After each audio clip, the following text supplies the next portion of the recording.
everybody in the world has to decide whether you stand on the side of the free world or you stand on the side of those who fight against the free world. Who fight against the free world.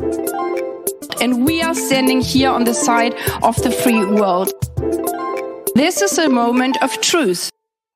It is 3 a.m. when I decide, based on evidence that would not hold up in any court of law, that I am a music journalist and therefore entitled to walk straight up to the bass player of Le Plasticine, the all-female French punk band currently vibrating through Paris, sort of like the buzz you get after 2 shots of Jim Beam.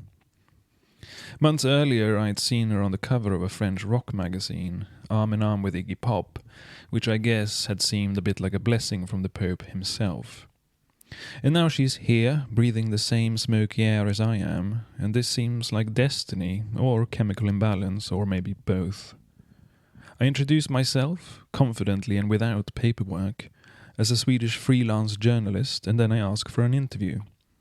To my astonishment, she says yes. I quickly take down her digits on a rickety mobile phone that cost me €10, simultaneously babbling to her about readership figures, ludicrously invoking Sweden's largest broadsheet. A few weeks later I meet the band outside their rehearsal space, but the whole thing immediately goes sideways. I have questions prepared, but they all land like bad smells. The women look at each other, they look at me.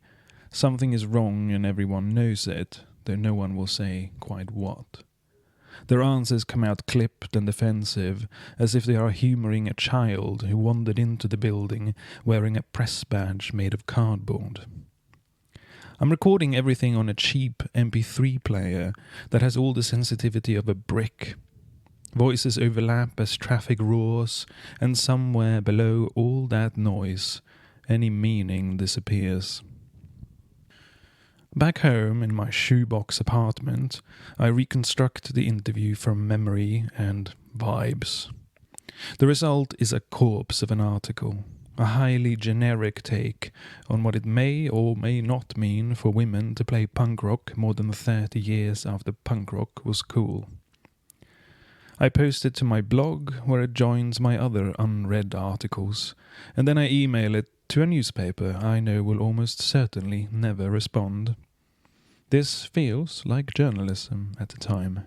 Sort of. By now the scam should be obvious. I am not a music journalist. It is the year 2007. I'm 19 years old. I'm in Paris. This is adulthood. This is freedom. I live in a 9th-floor studio roughly the size of a prison cell. The kitchenette consists of a sink, a minibar fridge, and a hot plate that must be carefully balanced so as not to set the place on fire. The bathroom is so small that when I sit on the toilet my feet cover the shower drain. I pay €535 a month for this, which is almost all the money I have. The apartment is probably illegal, but no one asks, and I certainly don't tell. I mean, I can see the Eiffel Tower from my window. Why should I tell? Around the corner from where I live are luxury shops like Balmain and Hermes. There's the Buddha Bar, there's the American Embassy, there's a billboard of Giselle Bündchen the size of a courthouse. Wealth moves through this neighborhood like a rainy cloud, which is to say that it's totally indifferent to me and my existence. I have none of all that, but proximity feels a bit like participation. The city sells itself as an inexhaustible promise. I get €6 cinema tickets, I get free museums on most days, you can smoke indoors, and everybody jumps the turnstile at the metro. Or that's what it feels like, at least. From Montmartre to Montparnasse, Paris will take you at face value as long as you don't ask too many questions. This is a city for adults, or at least for people who can convincingly impersonate one. Officially, I'm here to study French at the Sorbonne. Unofficially, and this part still makes me wince, I want to become somebody. I want the city to carve me into a shape, preferably that of a starving poet, some sort of budget Baudelaire with a squirt gun, a fistful of dead flowers and half a bottle of absinthe rattling in his coat pocket. Yes, it's bullshit, but that's who I am then. A poser in tight jeans and a fedora, running a low-rent con where I pretend to be a journalist so I can get into concerts for free. Technically, the con works. I write, I publish. No one reads it. But Paris thrives on this kind of fraud. We all do, we're all in on it, almost. The city's cultural looseness is both a blessing and a loaded gun. The system is strong enough to tolerate imposters, experiments and half-formed selves. But it is also built on a dangerous assumption. That everyone entering the game is resilient, confident and carrying. It assumes you can fake it without cracking, that you won't shatter when the indifference hits, and if you can't, the city won't punish you, it will do something worse. It will simply look through you as if you were never even there.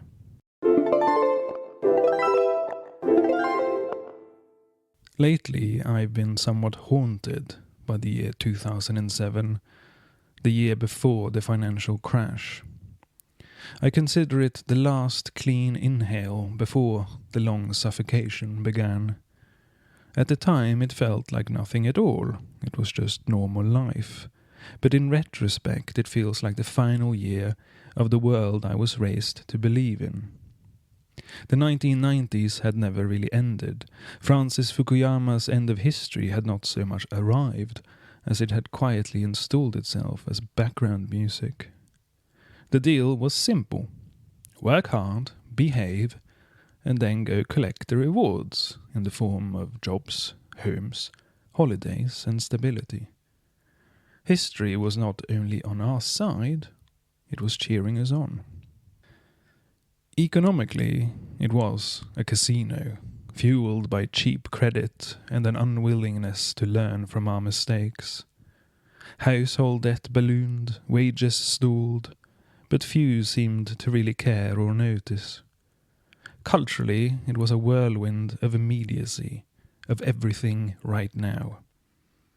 €10 flights to London and Barcelona, designer clothes we couldn't really afford, and everybody posting their breakfast on Facebook. Technology seemed to have convinced us that gravity no longer applied to us.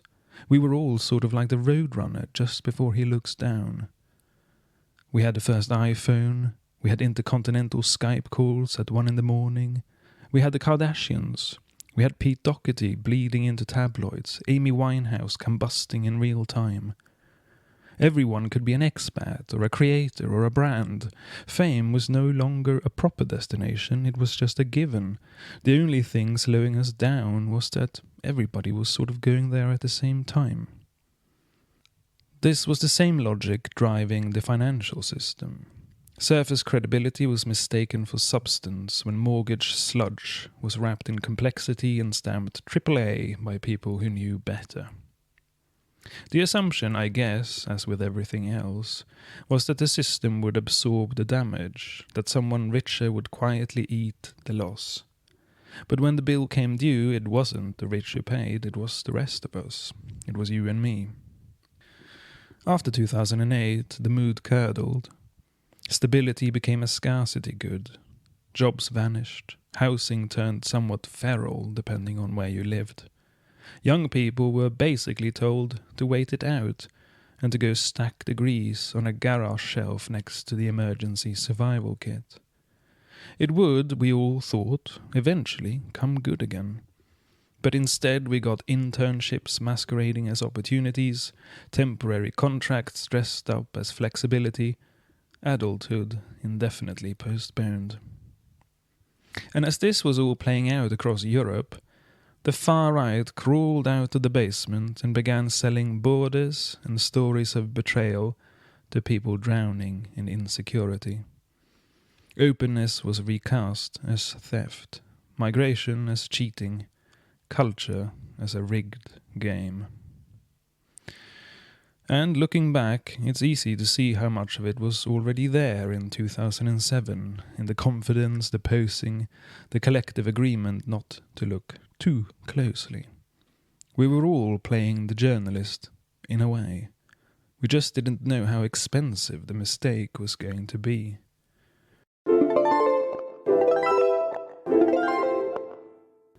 The thing that gets to me the most is how petty and small it now seems. When the far right came out slugging in the aftermath of the crisis and the decade that followed, they developed this story that everything was the fault of a detached metropolitan elite, a political class that had forgotten about the people on the peripheries, the real people. Far-right parties that blamed the failures of society on globalism, foreigners and faceless bureaucrats claimed that they offered order, boundaries and authenticity, while the supposedly affluent middle class only pushed for austerity and cheap foreign labour. They reframed open, liberal democratic societies as theft, migrants cast as line jumpers, graduates as technocratic gatekeepers. But what they're ushering in is not a more equal world. It is quite plainly fascism in the 21st century. I believe that their voters fundamentally have only wanted to bridge the gap between appearance and reality, that they have only been asking for a more evenly distributed equality. And now look at where we are. Look at what we've got. Look what they've done to us. In the United States, an ostensibly rogue paramilitary force with unmarked vehicles and blank stares reportedly goes looking for immigrants to deport and then shoots a Minnesotan mother of 3. Who's next? Nobody knows anymore, and perhaps that's the point. It could be the president of another country. It could be you. It could be me. It could be Greenland. It could be Canada. Spin the wheel and see where the bullet lands. Meanwhile, the European far-right stands by, chomping at the bits, to defend Viktor Orban and to build their own case for ICE squads on the streets of Europe. They want us to think that this is the hangover we deserved. We were just a bit too free for too long, without asking who was keeping score. Was it really so bad? Yes, okay, the whole thing ran on confidence tricks, but when the trick collapsed, the response wasn't to repair and rebuild a better democracy. It was retrenchment. Lock the doors, arm the guards, blame the outsiders. Again, I ask you, was freedom really so bad that we would sooner swallow every lie they thrust at us just so that we could blame our shortcomings on someone else? I'm not saying this because I'm the big cheese, I'm not. Like you, I've done some good and some less good in my life, and like you, I know how to call bullshit when they say that immigrants or trans people or left-wingers are dangerous per se, and use that as a pretext to turn democracy into autocracy. Because as far as we know, the guy who shot that poor woman was none of those things. Back in 2007, Paris took me at face value. Now my face is suspect, and yours, don't forget that. The same world that once absorbed little formative teenage con acts now demands papers, posture, allegiance. We thought history was over. How droll, how naive. As it turns out, it was just loading a bigger gun.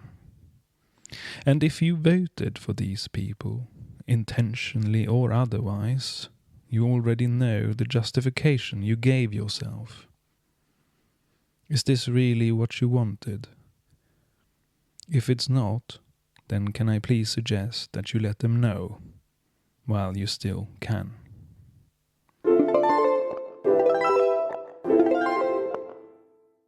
Hi, my name is Ted. I'm the producer and occasional creator of This Time Tomorrow. Thank you very much for listening to this monologue. If you enjoyed it, or if you enjoy listening to the regular podcast with Omri, Daniela and Benny, then please consider hitting subscribe or follow or whatever it says on the button where you're currently listening. We're trying to reach out to a bigger audience and to meet new listeners, and anything you can do to support us would be really great. And we'd be really thankful if you could do that, or if you could take the time to just get the link to this podcast and send it to one or two friends you think might enjoy it. Again, thank you so much for listening. We hope to see you back soon. Bye-bye.